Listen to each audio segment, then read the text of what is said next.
Oi, pessoal! Se você gosta de histórias de terror, se inscreve no canal para me ajudar a continuar trazendo mais vídeos. E agora vamos à história. Eu trabalho em uma escola. Ser professor significa levar trabalho para casa quase todos os dias. Corrigir redações de dezenas de adolescentes é um processo lento, repetitivo e cansativo. Por isso eu costumava ficar até tarde na escola. Gostava do silêncio do prédio vazio. Às 6 da tarde, as portas principais travavam automaticamente. Os faxineiros terminavam o serviço por volta das 7. Depois disso, eu ficava completamente sozinho. 2 semanas atrás, passei um exercício simples de escrita criativa. O tema era: escreva uma cena de suspense usando detalhes do ambiente para criar tensão. Na quinta-feira à noite, fiquei corrigindo os trabalhos.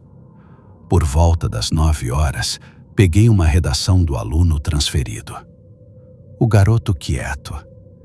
Ele tinha chegado há cerca de 1 mês e nunca falava com ninguém. A redação não tinha título. Começava direto. A história falava sobre um professor sozinho numa sala de aula tarde da noite. A escrita era boa demais para um adolescente. Mas o que realmente me assustou foram os detalhes. Ele descrevia exatamente minha sala. Os mesmos pôsteres, as mesmas paredes, o mesmo som da minha caneta vermelha corrigindo provas. Até o zumbido das lâmpadas fluorescentes. Era como se estivesse descrevendo exatamente o que eu fazia naquele momento. Parei de ler. Olhei ao redor. A sala estava vazia. A porta estava trancada. Mesmo assim, senti uma invasão de privacidade que não consigo explicar. Respirei fundo e continuei lendo. O próximo trecho falava sobre uma falha elétrica. Segundo a história, as luzes começariam a piscar em um padrão específico. 2 piscadas rápidas, uma pausa longa e mais uma piscada curta. No instante em que terminei de ler aquela frase, as luzes apagaram. Voltaram. Apagaram novamente. Exatamente no mesmo padrão. 2 rápidas, uma longa, uma curta. Meu coração disparou. Tentei convencer a mim mesmo de que era coincidência. A escola era antiga. A instalação elétrica sempre dava problemas. Mas minhas mãos já estavam tremendo quando voltei para a redação. O último parágrafo era curto. Dizia que o professor ouviria uma pancada forte na janela. Assim que terminei de ler, toque! Algo bateu no vidro ao meu lado. Eu me levantei tão rápido que quase derrubei a cadeira. Fiquei encarando a janela. Do lado de fora, havia apenas escuridão e um vão de vários metros até o chão. Não existia escada, não existia sacada, não existia nada que pudesse alcançar aquela janela. Naquela noite, larguei tudo. Peguei minhas coisas e fui embora da escola. Na manhã seguinte, resolvi pesquisar o histórico do aluno transferido. Foi quando encontrei algo estranho. Nos últimos anos, ele tinha passado por várias escolas diferentes, sempre mudando de cidade, sempre ficando poucos meses. E então, percebi um padrão. Em cada uma daquelas escolas, um funcionário morria. Um professor, uma bibliotecária, um funcionário da manutenção. Sempre alguém trabalhando sozinho, sempre depois do expediente. E logo depois, O garoto era transferido novamente. Decidi fazer um teste. Passei outra redação. Quando corrigi o trabalho dele alguns dias depois, a história descrevia batidas na porta da minha sala. Eu parei de ler. Então ouvi. Toque, toque, toque. 3 batidas secas. Logo depois, uma voz surgiu do corredor. Era a voz do diretor. Perfeita. Mas havia algo artificial nela. Algo errado. Continuei lendo. A redação dizia que eu me levantaria e abriria a porta. Sem perceber, eu já estava caminhando até a maçaneta. O próximo trecho dizia que aquilo era uma armadilha, que a voz não era real, que alguma coisa estava tentando entrar. Puxei minha mão para trás imediatamente. No mesmo instante, o silêncio voltou. A presença desapareceu. Foi então que compreendi. O que ele escrevia acontecia. E eu seria a próxima vítima. Na semana seguinte, dei mais uma redação. Tema: um confronto final. Quando ele entregou a folha, me encarou pela primeira vez. Seus olhos pareciam vazios. E havia um pequeno sorriso em seu rosto. Naquela noite, esperei a escola esvaziar. Mas antes de ler sua história, peguei minha caneta vermelha e comecei a escrever a minha própria. Uma tempestade, relâmpagos, chuva, um raio atingindo o pátio da escola e uma criatura fugindo aterrorizada da luz. Então comecei a ler a redação dele. A porta destrancou sozinha, a maçaneta girou e algo entrou na sala. Era uma criatura impossível. Um corpo deformado, patas enormes de aranha, olhos arregalados, uma boca cheia de dentes quebrados. Ela avançou na minha direção. Cada linha da redação estava acontecendo diante dos meus olhos. O monstro se preparou para atacar. E então, o céu explodiu. Um trovão sacudiu o prédio. A chuva começou. Um relâmpago iluminou toda a sala. A criatura gritou. Parecia estar sendo queimada pela luz. Ela recuou desesperadamente e desapareceu no corredor. Na manhã seguinte, o garoto entrou na sala. Ficou parado me encarando, furioso. 1 hora depois, a secretaria informou que ele tinha deixado a escola. Mudou de cidade mais uma vez. Mas eu sei que ele ainda está por aí. Então, se você for professor e um aluno quieto entregar uma história detalhada demais, não continue lendo. Pegue uma caneta vermelha e escreva o seu próprio final.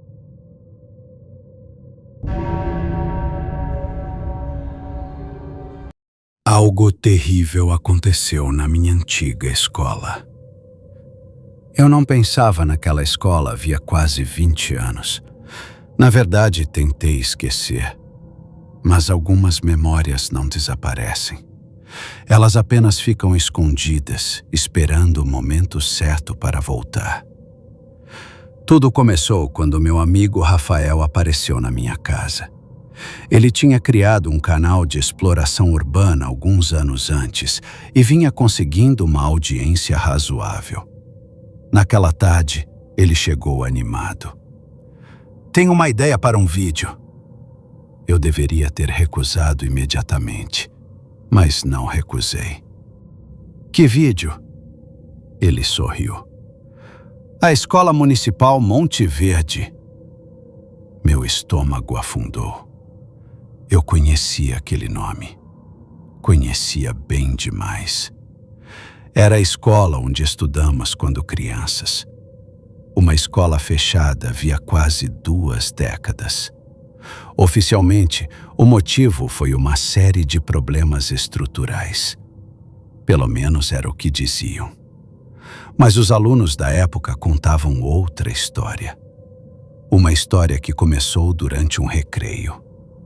Eu tinha 10 anos. Rafael também. Nos fundos da escola existia um prédio separado do restante.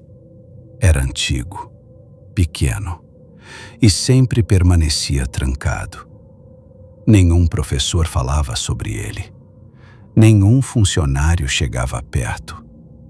E justamente por isso nós ficamos obcecados. Durante semanas inventamos teorias. Laboratório secreto. Depósito de produtos químicos. Abrigo subterrâneo. Até que decidimos descobrir.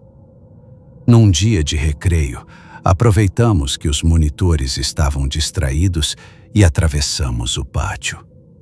A porta do prédio estava entreaberta. Lembro disso claramente. Ela nunca ficava aberta. Nunca. Mesmo assim, entramos. O corredor estava escuro, frio, silencioso. Mas havia uma luz estranha vindo do final. Uma luz azulada, muito fraca. Nós seguimos em direção a ela. E então vimos alguma coisa. Ainda hoje tenho dificuldade para explicar. Parecia uma pessoa, mas não era. Era alta demais, magra demais. Os braços chegavam quase ao chão. E sua pele tinha uma aparência cinzenta, como concreto molhado. A criatura estava parada de costas, imóvel. Então sua cabeça começou a girar, devagar, até olhar diretamente para nós, sem mover o resto do corpo. Eu gritei, Rafael também, e saímos correndo. Quando contamos para os professores, ninguém acreditou. Disseram que tínhamos inventado tudo. Mas naquela mesma semana aconteceu algo estranho. O vigia noturno da escola desapareceu. Sem explicação. Sem testemunhas. Sem corpo. E poucos meses depois, a escola foi fechada. Para sempre. Agora, 20 anos depois, Rafael queria voltar. Precisamos descobrir o que realmente aconteceu, ele disse. Eu deveria ter dito não, mas acabei entrando no carro e seguimos para a escola. O prédio estava pior do que eu imaginava. Janelas quebradas, muros cobertos de mato, corredores escuros. Parecia que o lugar estava apodrecendo lentamente. Rafael começou a gravar assim que chegamos. Eu preferia estar em qualquer outro lugar. Entramos por uma janela lateral. O interior cheirava a poeira e mofo. Cada passo levantava uma nuvem de sujeira. No início, parecia apenas uma escola abandonada. Salas vazias, carteiras enferrujadas, livros destruídos. Mas então encontramos algo estranho. Uma porta. Uma porta que eu não lembrava de existir. Ficava atrás da antiga biblioteca e parecia relativamente nova, como se tivesse sido instalada depois que a escola fechou. Você lembra disso? Perguntou Rafael.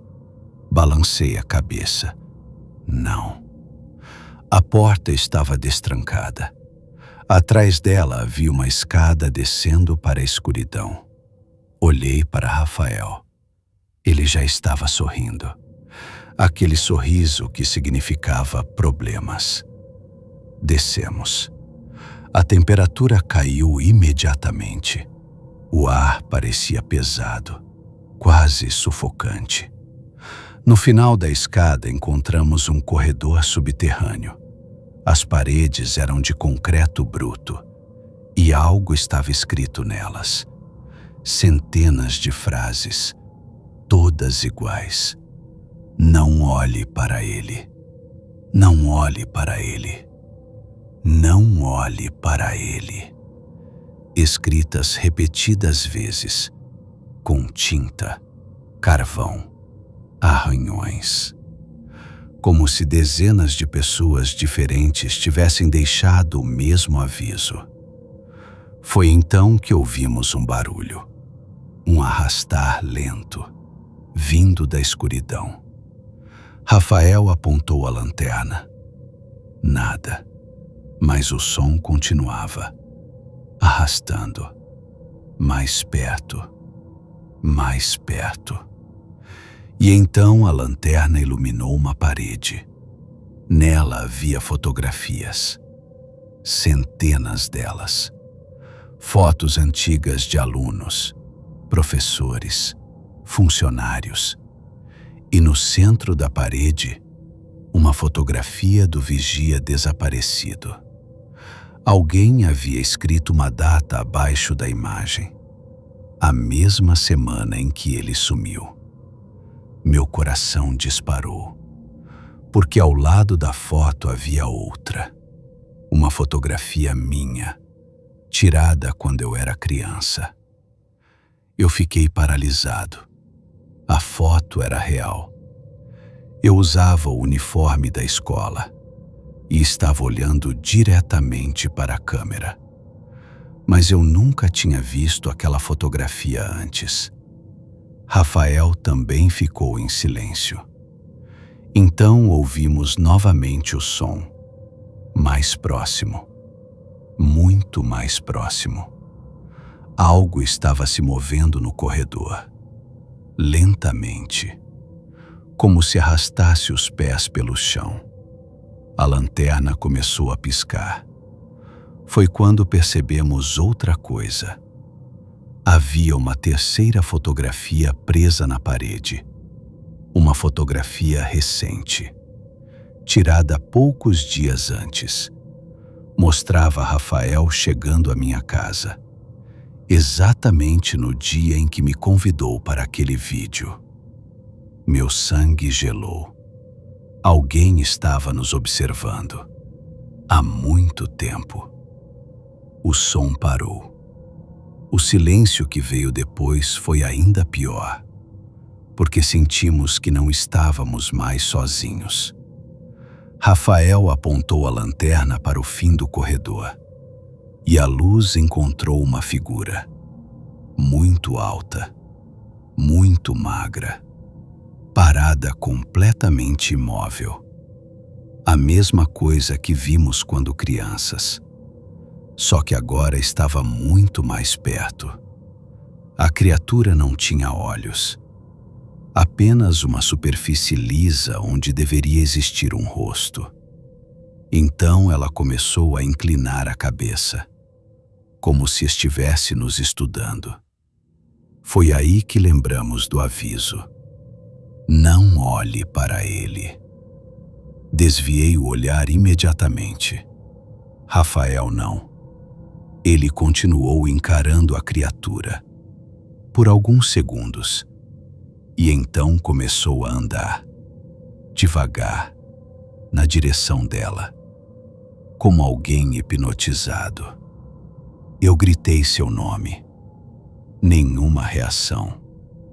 Corri e o puxei pelo braço. Foi o suficiente para quebrar o transe. Nós disparamos escada acima. Corremos pelos corredores, pulamos a janela e só paramos quando alcançamos o carro. Nunca voltamos. Mas existe uma última coisa. Quando Rafael editou as gravações daquela noite, encontrou algo impossível. Em quase todas as filmagens, havia uma figura parada ao fundo. No corredor, nas salas, no pátio, sempre distante, sempre observando. Até mesmo nos primeiros minutos do vídeo. Antes de entrarmos na escola, antes mesmo de estacionarmos, ela já estava lá, esperando. E desde então, às vezes, quando assisto às gravações, tenho a sensação de que ela está um pouco mais perto do que antes.